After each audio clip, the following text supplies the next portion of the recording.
이제 제가 이어서 해보도록 할게요. 저희 첫 시간에 어떤 거 배웠는지 기억하시죠? 제일 첫 번째 뭐 어떤 거였죠? 내가 제일 첫 단계로 사업자 등록을 해야 되는데 몇 가지가 있다? 두 가지. 그래서 각각의 장단점을 같이 봤었고요. 그 다음에 또 뭘 봤냐면 그 장부를 작성해야 되는데 그 기준액에 따라서 뭐 추계로 할 수도 있고 장부를 기장할 수도 있고 이렇게 정리를 해드렸고 그 다음 또 뭐 했죠? 세무적으로 꼭 챙기셔야 되는 일정 세 가지 세목. 첫 번째 뭐였죠? 부가세, 두 번째 종합소득세, 세 번째 원천세. 네, 꼭 기억을 해주셔야 되겠고요. 자, 그리고 이제 적격 증빙, 즉 법적으로 인정되는 증빙이 몇 가지 있었다? 네 가지. 첫 번째 세금 계산서, 두 번째 계산서, 세 번째 신용카드 매출전표 등, 네 번째 현금 영수증. 네, 그렇게 정리를 하고 이어서 가보도록 하겠습니다. 자, 우리 세금 계산서 작성하는 것까지 봤는데 이거는 국세청 홈택스 사이트 화면이고요. 여기서 공인인증서로 로그인해서 내가 전자로 세금 계산서를 발급할 수가 있습니다. 그래서 여기 보시면 조회 발급 여기 들어가셔서 전자세금계산서 발급 메뉴가 따로 있거든요. 그렇게 들어가셔도 되고 아니면 요 메뉴죠. 요거 클릭하셔서 들어가시면 되겠습니다. 그러면 이런 화면이 나오게 되는데 지금 탭이 두 개가 있어요. 위에 보시면 앞에 탭이 세금 계산서고 뒤에 탭이 계산서인데 우리 중개업은 세금이 부과가 되는 과세 서비스이기 때문에 이 계산서로 내가 발급할 일은 없습니다. 그래서 이 세금 계산서 요 탭을 확인하시고요. 그리고 이제 입력하는 거야. 우리가 이거 손으로 썼던 것처럼 그 네 가지만 주의하셔가지고 제대로 입력을 해주시면 되고요. 또 이제 전자로 발급하셨을 때 좀 특이한 사항이 뭐냐면 이거는 이제 이메일 주소를 적는 칸이 있어요. 그래서 전자로 하게 되면 각각 이메일 주소를 입력하면 이메일로 전송이 된다.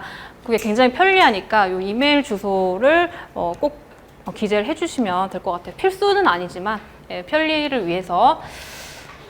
자, 그래서 지금 부가가치세를 계속해서 보고 있는데 그러면 이제 불공제 사유라고 해서 내가 아무리 세금 계산서나 뭐 신용카드 영수증을 받았다고 하더라도 요 사유 중에 하나에 해당하게 되면 부가가치세액은 공제해주지 않겠다라는 게 이 불공제 사유거든요. 그래서 이게 뭐가 있는지 한번 볼게요. 첫 번째, 사업과 관련이 없는 것. 이걸 지출하고 내가 아무리 적격 증빙을 받았다고 하더라도 공제 안 해주겠다. 당연히 이거는 맞죠. 그래서 내가 사업과 관련한 게 이제 전제다. 그 다음에 사업자 등록 전에 매입세액이 발생되는 경우에는 원칙적으로는 공제를 해주지 않지만 예외적으로 내가 사업자 등록하기 전에 그 같은 동일한 기수 내에서 내가 주민번호로 발급받은 게 있다. 그러면 그거는 예외적으로 인정을 해줍니다. 그래서 내가 등록 전이라고 하더라도 사업과 관련돼서 뭐 비품을 샀다. 그러면 반드시 뭐 신용카드가 아니면 세금계산서 내 주민번호로 발급해 주세요 라고 요청을 해주시면 되겠습니다. 자, 그 다음에 세금계산서 미수치는 당연히 뭐 받은 게 없다라고 하면 불공제가 되겠고 제일 중요한 게 이거죠. 소형 승용차. 이 소형 승용차에 대해서는 부가가치세를 공제해주지 않습니다. 이게 굉장히 중요한데 그렇다면 이 소형 승용차라는 게 뭐냐? 소형 승용차가 아닌 것을 제가 말씀을 드릴게요. 소형 승용차가 아닌 것은 모닝이나 스파크 같은 경차 있죠. 그거는 소형 승용차가 아니에요. 그냥 경차예요. 그래서 그거는 아니고요. 그 다음에 트럭 같은 화물차 그리고 9인승 이상의 뭐 스타렉스 같은 거 있죠. 그런 승합차 같은 거 그런 것들은 소형 승용차가 아닙니다. 즉 경차, 화물차, 9인승 이상의 승합차 이런 것들은 소형 승용차가 아니기 때문에 공제해준다 안 해준다? 해준다. 그러면 그거 이외에 일반적으로 타고 다니는 그랜저 이런 것들은 소형 승용차가 해당되겠죠. 그러면 공제 안 해주겠다라는 것이고요. 이 소형 승용차 이 자체 차 가액뿐만 아니고 이거와 관련된 비용들 전부 다 포함이에요. 예를 들면 수리를 받았다, 주차를 했다, 뭐 기름을 넣었다. 다 요 소형 승용차에 관련돼서 부가세 공제 안 해줍니다. 대신에 소득세 신고할 때는 인정을 해줍니다. 그래서 내가 뭐 소형수용차, 뭐 리스도 마찬가지고요. 렌탈도 마찬가지입니다. 그래서 그 소형수용차 관련된 비용들은 부가가치세는 그 10%만큼 공제는 안 되지만 그 전체 금액에 대해서 비용으로 소득세 신고할 때 인정받을 수 있으니까요. 그거는 꼭 기억을 해주시면 되겠고, 그 다음에 뭐 토지, 여러분들 알고 계시다시피 이 토지 뭐 공부하실 때 이거 면세제화다 이런 거 알고 계시잖아요. 그렇죠? 그래서 이 토지와 관련된 거는 다 면세니까 뭐 공제 받을 뭐 여지가 없겠고, 그 다음에 중요한 게 이거죠. 마지막 접대비. 이 접대비는 부가세 공제 안 해줍니다. 그러면 접대비가 뭐냐? 뭐 접대비라고 하면 뭐 거창하게 무슨 뭐 골프 뭐 이런 것들을 생각하시는데, 이 접대비의 정의는 같은 밥을 먹어도 회식을 해도 고깃집에서 만약에 뭐 10만 원이 발생했다. 그러면 내 직원들과 먹었으면은 그냥 회식비, 복리후생비로 비용으로 인정 부가세 공제되고요. 그게 아니고 남이랑 먹었다. 거래처 사장님이랑 먹었다. 고객님이랑 먹었다. 그러면 접대비로 해당이 됩니다. 그래서 그거는 공제는 안 해주되 비용으로는 인정해주지만 이 비용으로 인정할 때도 접대비는 페널티가 있어요. 그러니까 즉 이 접대비 너무 많이 과다하게 쓰지 말라라고 하는 취지에서 한도가 있습니다. 그래서 소득세 계산할 때도 접대비는 한도가 있으니까요. 보통 우리 일반 중소기업 같은 경우에는 1년에 2,400만 원 이상으로 생각하시면 되니까 네, 그 정도 한도가 있구나라는 정도만 알고 계시면 되겠습니다. 자, 그러면 정리를 해볼게요. 이 카드랑 현금 영수증을 내가 지출했을 때, 지금 내가 사업과 관련해서 썼을 때 이런 것들을 한번 체크를 해보셔라라는 거예요. 자, 첫 번째, 내가 이 지출액이 사업과 직접 관련이 있느냐. 그래서 요거를 반드시 체크를 해줘야 되는 게 뭐냐면, 가끔 이제 신고할 때 세무사님 이거 비용이에요라고 이제 영수증 이렇게 주시는데, 거기 보면은 뭐 이제 미용실 가신 거, 그 다음에 뭐 마사지 받으신 거, 옷 사신 거, 백화점 가서 아울렛 가서 사신 거, 이런 것들이 다 있어요. 그래서 이거 사업과 관련된 거다. 왜냐면 내가 이거 고객님 만나기 위해서 머리 한 거고, 이제 이쁘게 꾸며야지 이제 영업도 되니까 이거 다 영업과 관련된 거다. 그리고 병원비도 내가 건강해야지 일하지 않느냐. 사업과 관련된 거다. 라고 이제 말씀을 해주시는데, 맞는 얘기인가요?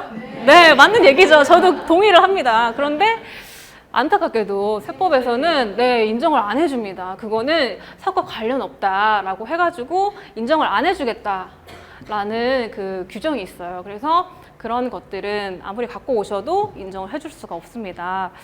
그래서 그런 것도 있고, 그리고 뭐 식비라고 해서 요거는 당연히 뭐 복리후생비라는 비용으로 인정을 받을 수가 있는데, 단 내가 지금 우리 등록된 직원이 없어요. 직원이 없는데 내 식비가 발생했어. 그러면 복리후생비로 인정을 해줄까요? 안 해줘요. 그러면 뭘로 가느냐? 이 식비는 접대비로 갑니다. 접대비로 간다라고 하면 부가세는 공제 안 해주되 비용은 한도가 적용이 되겠죠. 그래서 이 똑같은 밥값이라고 해도 내가 등록된 직원이 없으면 접대비로 갈 수밖에 없다. 그리고 또 이제 그런 거죠. 사무실은 여기 평택인데 뭐 지출한 거 보니까 뭐 저기 뭐 제주도다. 이런 거면 약간 이제 의심이 되잖아요. 놀러 가서 쓴 거 아니냐. 그래서 이런 것들 좀 주의를 하셔야 되고, 또 뭐 야간에 쓴 거, 이런 것들도 뭐 새벽 뭐 2시에 뭐 노래방 갔는데 그런 것들 뭐 사업과 관련이 있냐, 이런 것들이죠. 그래서 이런 것들을 한번 체크를 해보셔야 되고요. 두 번째, 이 세금계산서 받은 지출 중에서 이미 세금계산서를 받았는데 또 이제 카드 자동이체로 걸어놓은 게 있어요. 그래서 결제만 카드 자동이체로 걸어놓은 거예요. 그러니까 이거 세금계산은 따로 받고 결제만 카드로 했기 때문에 카드 자동이체로 또 반영을 이중으로 한다라는 거예요. 이런 경우가 굉장히 많거든요. 그러면 당연히 이중으로 비용을 들어가게 되면 당연히 인정 안 해주고 가산세가 나오겠죠. 그래서 내가 결제만 따로 했다. 그러면 이거 이제 세금계산서 발급된 거냐? 그럼 그거는 반드시 체크를 하셔서 빼셔야 됩니다. 그 다음에 이제 간이가세자 거래 지출, 이게 굉장히 중요해요. 이게 뭐냐면 내가 밥을 먹었어요. 우리 직원이랑 같이 밥을 먹었어. 그럼 당연히 공제가 되겠죠. 그런데 그 식당이 이 간이가세자예요. 간이가세자에게 내가 카드를 긁고 받았다? 그러면 인정 안 해줘요. 공제를 안 해줘요. 이거를 체크 못 하셔가지고 불이익을 받는 경우가 많습니다. 근데 이걸 사실 현실적으로 하나하나 내가 이 사람이 간이가세자인지 어떻게 체크를 해요? 그래서 그 방법에 대해서는 제가 이따가 말씀을 드릴 거예요. 어쨌든 지금 알고 계실 거는 내가 간이가세자에게 매입을 했을 때 부가세 공제를 받을 수는 없다. 요 정도를 꼭 기억을 해주시면 되겠고, 그 다음에 이제 접대성 지출이라고 하면 당연히 접대비이기 때문에 불공제라고 했고요. 특히 뭐 상품권이다, 뭐 거래처에 선물했다, 이런 것들은 당연히 안 되겠죠. 그 대신 또 이런 건 있어요. 거래처 사장님이 그 따님이 이제 결혼식이 있다라고 해가지고 이렇게 청첩장이 왔다라는 거예요. 그러면은 당연히 이 축의금을 이렇게 내실 거잖아요. 그러면은 이거는 내 비용으로 인정을 받을 수 있을까? 네. 있을까요? 네. 그러면은 인정을 받으려면 적격 증빙이 필요하다고 말씀드렸잖아요. 그러면은 거기 병원 가서 이게 축의금 내면서 영수증 끊어주세요. 이렇게 할 수가 없잖아요. 그래서 요 경조사비 같은 거 있잖아요. 그건 예외적으로 청첩장 그리고 부고 받은 거 그런 거 캡처를 하시면 되거든요. 네, 그래서 카톡으로 요즘 많이 오잖아요. 모바일 청첩장 그런 것들은 캡처를 하셔가지고 보관을 하셔야 돼요. 5년 동안. 네, 5년 동안 꼭 보관을 하셔야지 인정이 되는데 얼마까지 인정될까요? 20만 원. 그래서 내가 축의금을 아무리 100만 원 내도 내 비용으로 인정받는 건 얼마다? 20만 원이다. 이렇게 기억을 해주시면 되겠습니다. 자, 그 다음 마지막 교통비도 이것도 좀 예외적으로 당연히 내가 출장을 가서 KTX를 타고 저기 부산에 일이 있어가지고 사업과 관련해서 가도 거기에 붙어있는 부가가치세는 공제를 받으실 수가 없습니다. 이거는 별도로 이제 열거가 됐기 때문에 인정이 안 된다라는 거예요. 그래서 택시를 탔다. 그럼 교통비기 때문에 부가세는 공제 안 되지만 비용으로는 당연히 인정을 받겠죠. 그러면 또 여기서 궁금하지 않으세요? 부가세 공제를 받는 거랑 소득세 비용으로 인정받는 거랑 왜 굳이 그걸 별도로 하냐 좀 이해하시잖아요. 그래서 그러면 만약에 내가 요 매입을 1,000원 하고 이 부가세 100원 해가지고 이게 만약에 1,100원 매입을 했다. 그러면 이제 요거는 이제 부가세로 되는 거고 요거는 이제 소득세 비용으로 되는 거잖아요. 이 부가세랑 소득세 각각 굳이 왜 그렇게 구분을 해서 비용으로 인정받고 안 받고 그게 어떤 실익이 있느냐? 뭐가 더 유리할 것 같아요? 두 개 중에서? 그러니까 예를 들어서 제가 예를 들어볼게요. 식당에서 거래처랑 밥을 먹었어요. 그럼 접대비죠. 접대비 1,100원이 발생했어요. 그럼 접대비라고 하면 부가세 요거 공제 받을 수 있다 없다? 없다. 그러면 요 전체 금액 있죠. 1,100원. 여기에 대해서 이제 비용으로 인정받게 되는 거예요. 전체 금액에 대해서. 그렇게 되는 거거든요. 그렇다면 굳이 왜 부가세 공제를 귀찮게 하려고 하느냐. 만약에 이게 접대비가 아니고 부가세 공제가 가능하다라고 하면 그러면 그 이유는 이 부가세는 요 100원을 통으로 바로 내가 낼 세금에서 바로 직방으로 빠지죠. 그쵸? 요 100원은 내가 내야 될 세금에서 바로 요 100원만큼 나의 돈으로 돌아오는 거예요. 근데 이거를 만약에 그냥 이 100원을 이건 이제 비용으로 인정받잖아요. 이렇게 공제를 못 받으면 이 100원만큼 비용으로 인정받았을 때는 곱하기 뭐가 들어갈까요? 세율 효과만큼 내 주머니에서 빠지는 거예요. 이해되시죠? 그래서 요 100원 통으로 인정받는 게 당연히 요구에 세율 곱한 거 인정받는 것보다 더 유리하겠죠. 그쵸? 그래서 부가세 공제가 더 유리합니다. 네, 이해되시죠?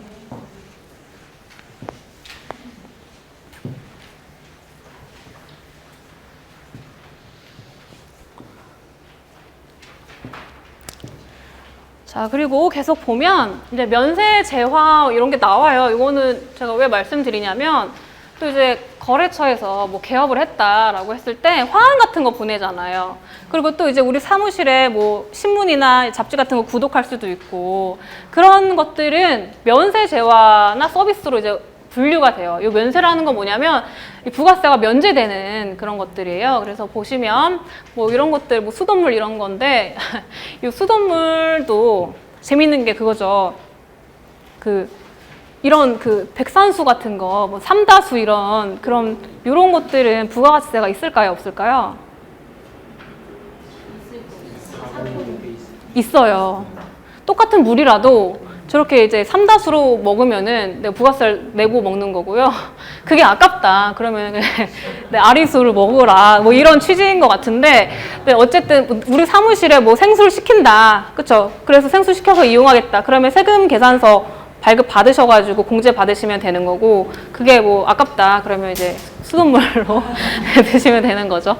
그래서 이렇게 되어 있고, 그 다음에 뭐 의료 같은 것들, 뭐 병원 갔다, 병원비 이런 것들은 당연히 뭐 면세 항목이겠죠. 근데 뭐 똑같은 코 수술을 해도 내가 어떤 목적으로 했느냐에 따라서 뭐 내가 정말 다쳐서 치료다 그러면은 이게 부가세가 안 붙지만 좀 이렇게 더 멋있어지기 위해서 했다 그러면 이제 부가세가 10% 붙겠죠. 그래서 그런 것들은 그냥 참고로만 해주시면 될 것 같고, 어쨌든 내가 이런 신문이나 뭐 잡지나 이런 것들 구독했다 또는 화한 같은 거 거래처에 선물했다 그러면 부가세가 면세 제하기 때문에 뭘 요청하셔라? 계산서를 요청하셔라. 세금 계산서가 아니고 계산서를 요청하시면 그 금액만큼 비용으로 내가 인정을 받을 수가 있다라는 게 결론이 되겠습니다.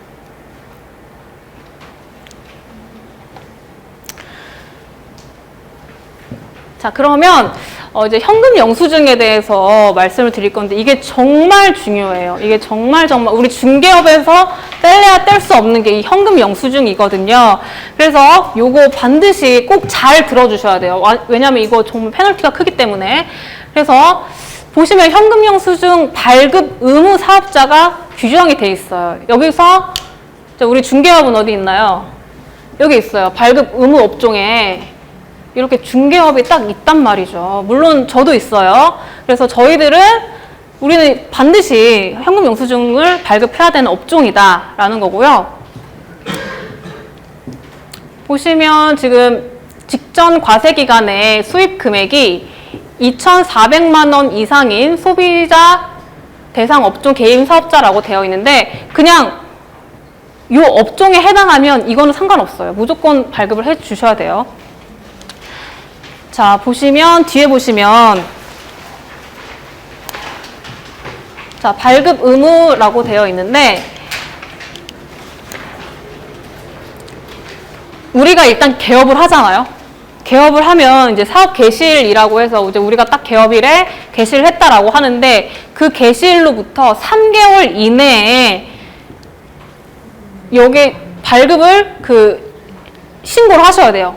우리 현금 영수증 설치 단말기가 따로 있거든요. 그거를 설치를 하셔야 돼요.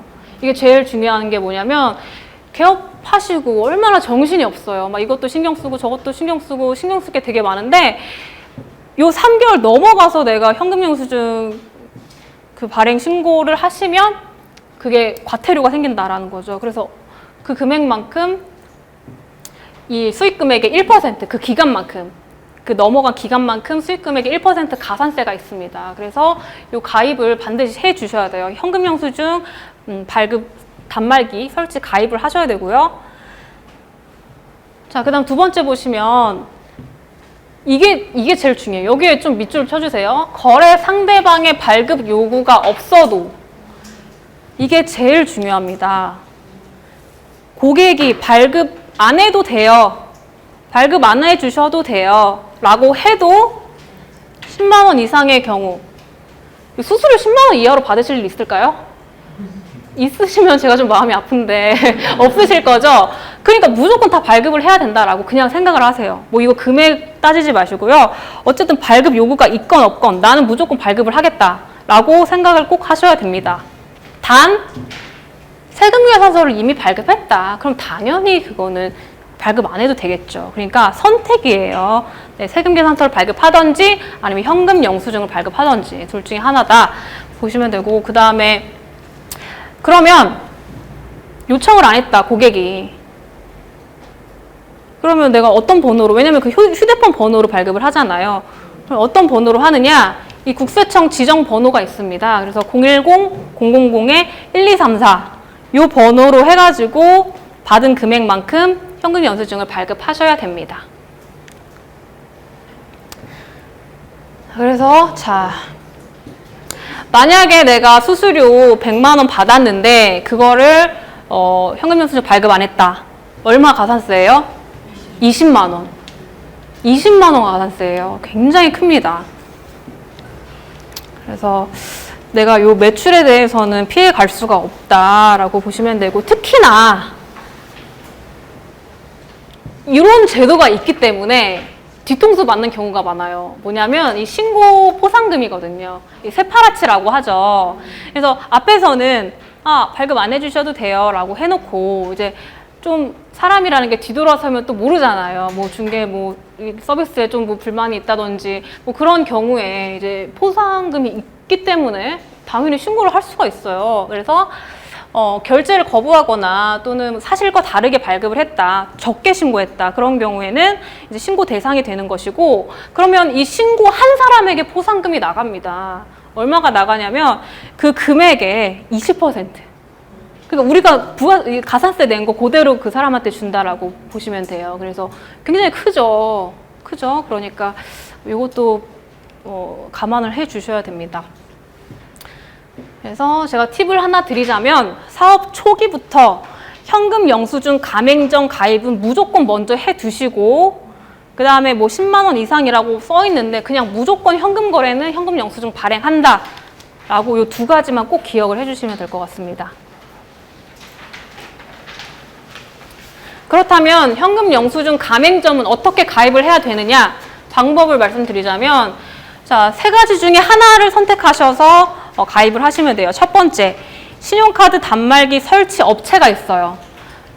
검색해보시면 업체가 쭉 나오거든요. 그래서 선택하셔가지고 의뢰를 하시면 그 단말기랑 이게 다 줍니다. 그래서 그렇게 하시는 방법이 있고, 두 번째는 홈페이지에 인터넷으로 회원가입 하셔가지고 신청하시면 되고요. 그 다음에 그것도 아니다라고 하면 국세청 전화번호 126 여기에 전화를 하셔가지고, ARS거든요. ARS 굉장히 이거 아시죠? 막 계속 들어야 되고 막 눌러야 되고, 그래서 제가 이거를 해놨어요. 전화를 하시고 먼저 1번을 누르시고 그 다음 또 1번 누르고 2번 누르고 1번 누르고, 네, 요거를 요 순서대로 하시면 돼요. 만약에 잘못 누르면 또 다시 처음부터겠죠.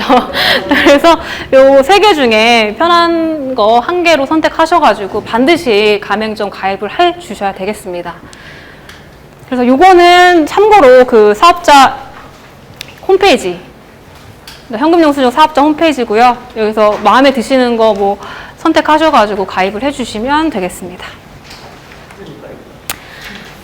자, 그 다음에 이제 우리 현금영수증까지 했고, 이제 신용카드에 대해서 볼 건데, 우리가 앞 시간에 밥을 먹었는데 그게 만약에 간이과세자 식당이었다. 그러면 그게 공제가 안 된다라고 했는데 그걸 어떻게 내가 발라낼 것이냐라고 했잖아요. 그러면 제가 방법이 있다. 그 방법이 뭐냐? 사업용 신용카드로 등록을 하시면 그 신용카드 등록한 걸로 긁게 되면 거기에 이제 다 내역이 떠요. 국세청에 다 내역이 전송이 돼가지고 거기서 이제 발라줘요.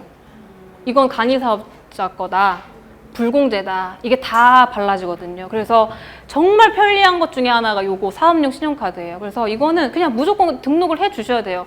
자, 보시면 첫 번째, 개인 사업자가 사업용 물품을 구매하는 데 사용하는 신용카드를 홈택스에 등록을 하는 제도예요. 근데 굳이 내가 이거 가지고 신용카드를 별도로 만들 필요는 없고요. 내가 요 카드로 앞으로 이제 사업과 관련해서 쓸 겁니다 라고 해서 하나를 지정을 해요. 하나도 되고 두 개도 되고 세 개도 되고 상관없어요. 그래서 그거를 지정한 거를 홈택스에다가 그 카드 번호 입력하고 해서 등록을 하게 되면 요거는 사업용 신용카드다 라고 이제 그때부터 되는 거예요. 자, 그 다음에 뭐 카드사 이런 것들 상관없습니다. 그리고 두 번째 보시면 영수증을 별도로 모을 필요가 없다. 얼마나 편리해요. 이게 왜냐면은 이게 아니면 내가 신용카드 그 보라색 찌지직 나온 거 그거를 언제 그걸 해요. 그래서 분실할 수도 있고 그러기 때문에 여기에 가입만 하면 별도로 그거를 챙길 필요가 없습니다. 바로바로 찢어 버려도 돼요. 네, 그래서 홈택스 조회로 매입세액 공제가 가능하다. 얼마나 편리한 제도입니까? 그렇죠. 그래서 반드시 가입을 해 주셨으면 좋겠어요. 네, 그리고 당연히 뭐 가사 관련 경비, 즉 사업과 관련 없는 경비들은 구분이 필요하겠죠. 1차적으로는 그 홈택스에서 불러와질 때 이거는 사업과 관련 없는 것 같다라고 하면 불공제로 표시가 되거든요. 기본적으로 1차적으로 걸러지는데 그거를 다 믿으시면 안 돼요. 다 믿으시면 안 되고 내가 하나씩 보면서 이거는 내가 사업과 관련해서 쓴 건데 자동적으로 불공제로 분류가 됐네? 그러면 내가 바꿀 수가 있어요. 그리고 반대로 이거 내가 그냥 저기 미용실 가서 쓴 건데 왜 공제로 돼 있지? 라고 해가지고 내가 다시 불공제로 바꿀 수가 있어요. 그래서 요 구분이 또 2차적으로 들어가야 됩니다. 그래서 요거까지 보시면 되겠고. 자, 요게 이제 홈택스 화면이에요. 네, 사업용 신용카드 등록을 해야겠다라고 하면 이런 식으로 하시면 됩니다. 여기 조회 발급 들어가셔서요. 사업용 신용카드 탭이 있어요. 여기서 등록 요 메뉴로 들어가시면 요 화면이 뜹니다. 그래서 여기 보시면 카드 번호, 뭐 어떤 카드 쭉쭉쭉 쓰고 그다음에 등록 접수하기 하면 이런 식으로 이제 등록이 돼요. 그래서 여러 개 등록해도 되니까 자 이렇게 등록을 하셔서 편리하게 공제를 받으시면 되겠습니다.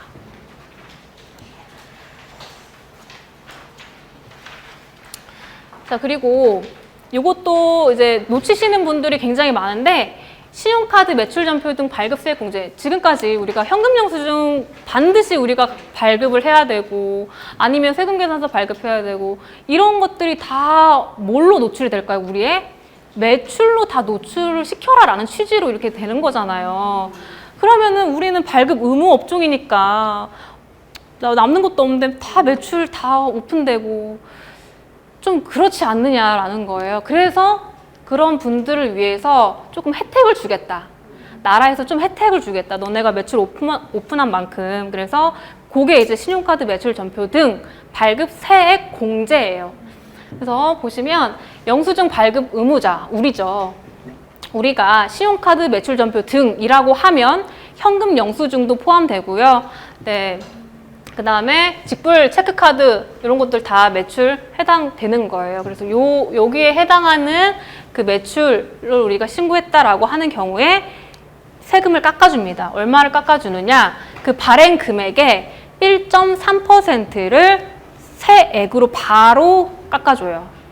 네, 이게 굉장히 큽니다. 바로 세금으로 빠지기 때문에 굉장히 큽니다. 그래서 요 공제를 받으시는데 대신에 한도가 연간 1,000만 원 있다.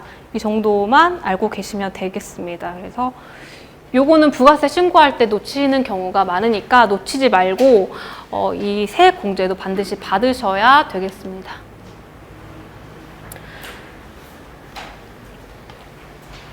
네, 여기 지금 화면 보이는 게 우리가 지금까지 공부했던 그 내용들이 이제 쭉 그 세금 그 신고를 할 때 이런 식으로 세금 신고를 한다라는 거예요. 우리가 첫 시간에 제일 간단하게 매출세액에서 못 빼면 매입세액 빼면 거기에 이제 내가 납부할 세액이 나온다라고 간단하게 봤지만 거기에 뭐 중간에 가산세도 있을 것이고 방금 봤던 공제세액 이런 것들이 이제 빠지게 되겠죠. 그래서 이런 것들이 있고 실제 우리 부가세 신고서도 이런 양식들이 각각 이렇게 있어요. 그래서 우리가 이따가 홈택스로 어떻게 부가세 신고하는지도 볼 건데 이 순서대로 쭉 이제 그 양식이 나온다라고 보시면 되겠습니다. 그래서 이게 이제 일반 과세자 세금 계산 구조였고요. 지금 이제 뒤에 보시는 게 실제 부가가치세 신고서 양식이에요. 자, 보시면 제일 위에 보시면 여기 부가가치세라는 제목 옆에 예정, 확정, 기한 후 뭐 이런 것들 있잖아요. 우리가 개인 사업자로 지금 가정을 했을 때는 그냥 무조건 확정이에요. 내가 법인이면 예정이 들어갈 수가 있습니다. 그런데 내가 개인이면 확정이고요. 그리고 만약에 그 신고 기한을 놓쳤다. 그러면 기한 후 신고로 이제 따로 표시가 됩니다. 그래서 그렇게 표시를 하는 거고요. 그다음에 당연히 상단에는 내 사업자에 관련된 내용들이 쭉 나오게 되고 이제 그 신고 내용부터는 내 매출액 그리고 매출세액 이런 식으로 이제 금액과 세액 이런 식의 구분이 돼서 발행을 하게 되고요. 여기서 주의하실 것만 하나만 찝어드리자면 내가 이 매입세액을 공제할 때 세금계산서 수치분과 그 다음에 세금계산서 말고 뭐 현금 영수증이나 카드나 그런 거 받은 거는 따로 들어가거든요, 금액이. 그래서 세금계산서는 따로 내가 써준다라고 기억을 해주시면 되겠고, 그리고 만약에 내가 그 자동차를 구입을 했어요. 내가 사고 관련해서 쓰려고 자동차를 구입을 했어요. 세금계산서를 요청해서 받았어요. 그러면 이 매입세액에서 어디로 들어가게 될까요? 이 세금계산서 수치분에 그 중에서도 이 고정자산 매입이 있거든요. 그래서 이 고정자산 매입으로 내가 차 산 금액과 세액이 들어가게 되는데, 우리가 배웠죠?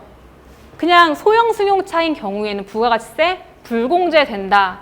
그럼 불공제되면 여기다 굳이 뭐하러 쓰느냐. 공제도 어차피 못 받을 건데. 그런데 세금계산서를 이미 발급받았으면 공제, 불공제 여부와 상관없이 전체 금액을 쓰셔야 돼요. 일단 쓰시고 거기 밑에서 빼셔야 돼요. 여기 보시면 공제받지 못할 매입세액 16번 칸 있죠.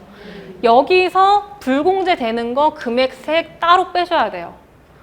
요거는 뭐냐면 세금 계산서 받은 것 중에서 공제받지 못할 매입세액인 거예요. 그렇다면 그 외에 내가 카드나 현금 영수증으로 써서 그 안에 불공제되는 것들이 들어가 있잖아요. 그런 것들은 그냥 다 제외하고, 카드나 현금 영수증은 공제받는 금액만, 여기 그 밖에 공제 매입세액 14번 칸 있죠. 여기다가 공제 금액만 쓰시면 되는 거예요. 요것만 구분을 해주시면 되고, 좀 복잡하죠. 네, 복잡한데, 네, 일단은 뭐 세무사한테 맡기시더라도 그냥 이런 내용 정도는 알고 계시면 좋을 것 같아서 말씀을 드렸습니다. 그리고 요게 이제 또 하단이거든요. 신고서 하단, 다음 페이지가. 그래서 여기 보시면 또 체크하셔야 될 게 이거죠. 경감 공제 세액 중에서 두 번째 칸 신용카드 매출 전표 등 발행세 공제 몇 퍼센트? 1.3% 공제 받았는지 요거 꼭 체크를 해주시면 되겠고요. 그리고 내가 만약에 뭐 세금계산서 늦게 발행해서 가산세가 있다 그러면 여기 가산세 25번 칸에 나오게 되겠죠. 그래서 그런 것들만 알고 계시면 되겠습니다. 그래서 이게 이제 신고서 실제 양식이었고요. 그렇다면 내가 이 신고서를 뽑아가지고 이게 직접 손으로 이렇게 깨알같이 쓰고 있는 건 아니겠죠. 그래서 내가 실제로 신고할 때 어떻게 신고를 해야 되느냐? 홈택스로 신고하시는 것이 가장 빠르고 편하겠죠. 일단 공인인증서로 로그인을 하시고요. 신고납부에서 부가가치세 신고납부 이 메뉴가 따로 있습니다. 그러면 이런 화면이 나오게 되는데, 여기서 또 잘 선택을 해 주셔야 돼요. 내가 일반 과세자인지 간이과세자인지, 내가 이따가 간이과세자에서도 말씀드릴 건데요. 내가 간이면 여기 따로 메뉴에서 들어가셔야 돼요. 그래서 그거 일단 주의하시고, 또 주의하실 게 뭐냐면, 내가 7월 25일, 1월 25일까지 그 신고 기한 내다 그러면 여기 정기신고 들어가시면 되겠지만, 그걸 넘겼다 그러면 기한 후 신고 따로 메뉴가 있어요. 그래서 따로 메뉴가 있고, 그래서 요거는 네, 구분해서 들어가시게 되고, 자, 다음 페이지 보시면 이런 화면이 이제 기본적으로 뜨게 되죠. 그래서 여기 내 사업자 등록번호만 입력하시고 확인 버튼 누르시면 불러와집니다. 뭐 다른 뭐 내용들은 불러와지고요. 그 다음에 뒤에 보시면 이제 매출과 관련된 것부터 먼저 나와요. 우리가 신고 서식 봤듯이 먼저 매출에 대한 얘기부터 나옵니다. 그래서 여기 작성하기라는 버튼 보이시죠? 여기를 클릭하게 되면 내가 전자로 발급한 것들, 그런 것들은 다 불러와져요. 전자로 발급한 건 불러와지지만 내가 수기로 발급한 게 있다. 그럼 내가 별도로 입력을 해 주셔야 됩니다. 그래서 요거는 그렇게 보시면 되겠고, 그 다음에 다음 페이지 보시면 이제 매입세액에 대한 내용이에요. 매입세액도 마찬가지로 내가 전자로 받은 것은 작성하기로 해서 불러와지고요. 그 다음에 이제 그 밖에 공제 매입세액에서 여기서 작성하기를 누르시게 되면 내가 사업용 신용카드 등록한 내용들이 이제 여기서 불러와지는 거예요. 네, 여기서 사업용 신용카드 등록한 것들, 거기서 공제 받을 수 있는 것들 내가 이렇게 걸러냈으면 그 공제 받은 매입세액만 따로 불러왔습니다. 그래서 그렇게 하시면 되고,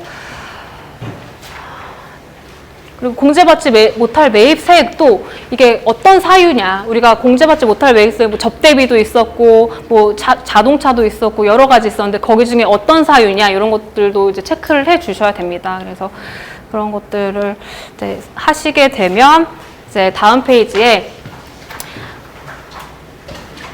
뭐 여러 가지 기타 사항들 만약에 해당이 되는 것만 입력을 해 주시면 되겠고, 이제 결과적으로 그렇게 해가지고 얼마나 나오는지 이제 신고서 제출 칸에 보시면, 그래서 매출세액 총 얼마고 매입세액 총 얼마냐 이런 것들을 집계가 되는 화면이 나오고요.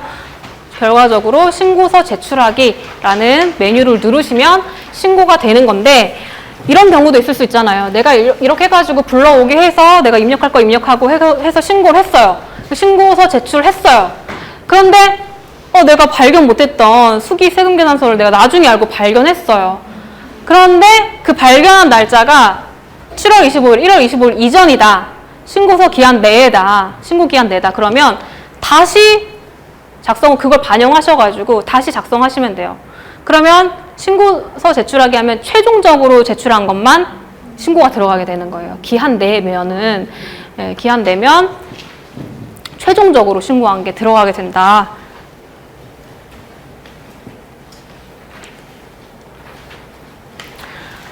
자, 그럼 부가가치세 신고하실 때 유의사항에 대해서 정리를 해보도록 하겠습니다. 첫 번째, 이번 과세 기간에 발행한 신용카드, 현금 영수증 금액이 매출에 모두 반영되었는지.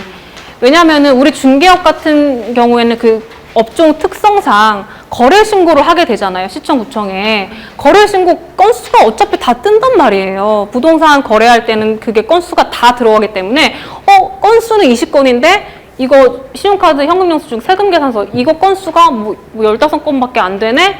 그러면 당연히 이게 불부합이 뜨겠죠. 그렇기 때문에 내가 매출이 모두 반영되었는지 이거를 반드시 체크를 하셔야 되고요.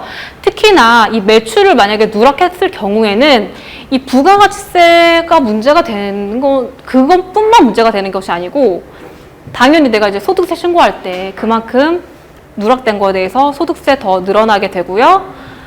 그런 것들, 그리고 가산세까지 있기 때문에 매출 누락을 특별히 주의를 해 주셔야 됩니다. 매출 누락 안 됐는지 반드시 체크해 주시고요. 두 번째는 계좌 이체로 돈을 받았는데 그거를 이제 현금 매출액에 포함했는지. 그러니까 어쨌든 내가 계좌로 수수료를 받았으면 현금으로 받은 거잖아요. 그러면 우리 업종이 무슨 업종이다?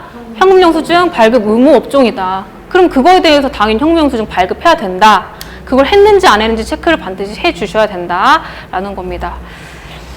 그 다음에 세 번째, 전자 세금계산서 내역과 종이 세금계산서 내역을 모두 신고했는지. 특히나 이제 전자는 그냥 불러오면 되겠지만 종이는 누락하는 경우가 많기 때문에, 특히 임차료 같은 경우에는 좀 이제 할아버지들이 이제 건물주신 경우에는 전자로 많이 안 해주시고요. 이거 수기로 많이 해주세요. 월세 같은 거. 그래서 그런 것들 반드시 매월 다 이제 월세가 그 종이 세금계산서로 받았는지 이런 것들을 체크해 주시면 되겠습니다.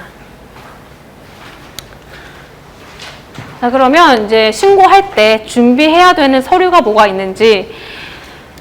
자, 당연히 세금계산서 이런 것들, 종이 같은 것들은 이제 사진으로 찍어 두셔서 보관하시는 게 제일 좋습니다. 자, 그리고 뭐 계산서, 여러 가지 매출 자료들 이런 것들이 이제 신고서 하실 때 필요하시겠죠. 그래서 여기서 특히나 주의할 거는 현금영수증 발행 금액과 현금 매출 요 내역이 일치하는지, 누락된 게 없는지 그것만 이제 특별히 주의해 주시면 되겠습니다. 자, 그러면 정리하면서 이제 부가가치세를 어떻게 해야 줄일 수 있는지 절세 팁을 이제 정리를 해보도록 할게요. 첫 번째, 신용카드 영수증 반드시 챙기지만 되도록이면 뭘 하셔라? 사업용 신용카드 하셔라. 이게 제일 좋은 방법이고요. 절세하기에. 왜냐면 누락되지 않으니까. 그 다음에 두 번째, 요게 이제 은근히 많이 놓치십니다. 현금 영수증을 내가 발급받는 입장일 때 그냥 아무 말 안 하면 소득 공제용으로 발급을 받아요. 그쵸? 이 현금영수증 두 가지 종류가 있습니다. 소득공제용이 있고요. 지출증빙용이 있어요.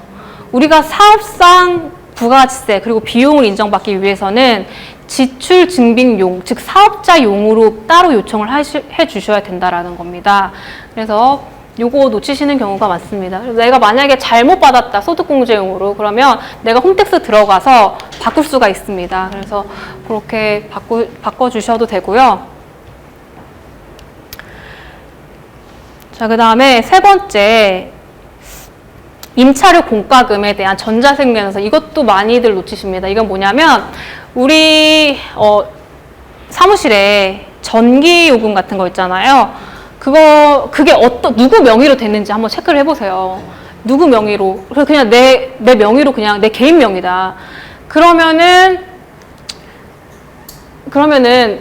사업자로 그게 전기도 부가세가 있거든요. 전기요금도 부가세가 있어요. 그래서 부가세 공제받기 위해서는 내가 사업자로 사업자 공제용으로 따로 이제 요청을 해 주셔야 됩니다. 그래서 한전 거기 전화하셔가지고 사업자 등록증이나 신분증 그거 내시면 사업자용으로 따로 이제 세금계산서가 오거든요. 그래서 그거를 따로 이제 요청해 주시면 되겠고요. 자, 그 다음에 4번. 배우자 명의의 카드도 사업용으로 지출했다면 가능하다. 이걸 말씀드렸고, 그 다음 5번째, 사업용 차량 구매 시 부가세 공제 대상인 차량을 선택하는 것이 이왕이면 좋겠죠. 그래서 어떤 것들 되는지 말씀드렸죠. 경차, 뭐 승합차 이런 것들. 그래서 렌터카든지 또는 뭐 리스든지 상관없다. 네, 그 다음에 6번. 이것도 반드시 해주세요. 뭐 핸드폰 요금도 사업자로 따로 요청을 해 주셔야 된다. 뭐 LG면 LG, KT면 뭐 KT 전화하셔가지고 사업자용으로 명의 바꿔주세요. 사업자용으로 해주세요. 왜냐면 우리 사업과 관련해서 전화하잖아요. 그러면은 사업과 관련된 거기 때문에 별도로 사업자용으로 요청을 해 주셔야 되겠습니다.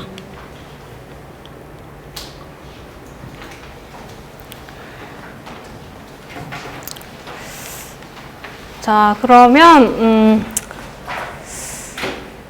이 가산세는 좀 쉬었다가 보도록 하겠습니다.